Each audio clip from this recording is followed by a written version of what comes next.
बिस्मिल्लाहिर्रहमानिर्रहीम। गुजरात पुलिस थाना डींगा ने डकैतियों मोटरसाइकिल चोरी की वारदातों में मतलूब 3 मुलजिमान को गिरफ्तार कर लिया।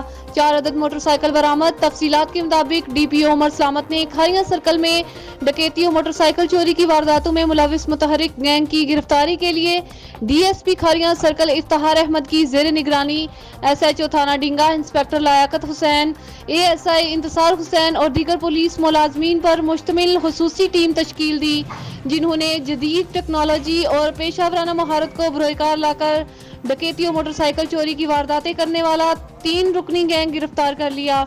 गिरफ्तार मुलजमान में अहमद अली वल्द अमजद अली, खुरम शहजाद वल्द हक नवाज, यामीन हुसैन वल्द नूर मोहम्मद सकनाए डींगा शामिल हैं, जो शहर के इलाका में गलियों, पार्किंग एरिया और बाजार में खड़ी मोटरसाइकिलों को मखसूस चाबी लगाकर चोरी कर लेते थे, जबकि असलहा के जोर पर भी शहरियों से कीमती सामान छीन लेते थे। मुलजिमान ने डींगा के इलाका में डकैतियों मोटरसाइकिल चोरी की मुतअद्दिद वारदातों का इंकशाफ किया, जिनके कब्जा से 4 अदद मोटरसाइकिल बरामद हुए। मुलजिमान की मजीद तफ्तीश जारी है।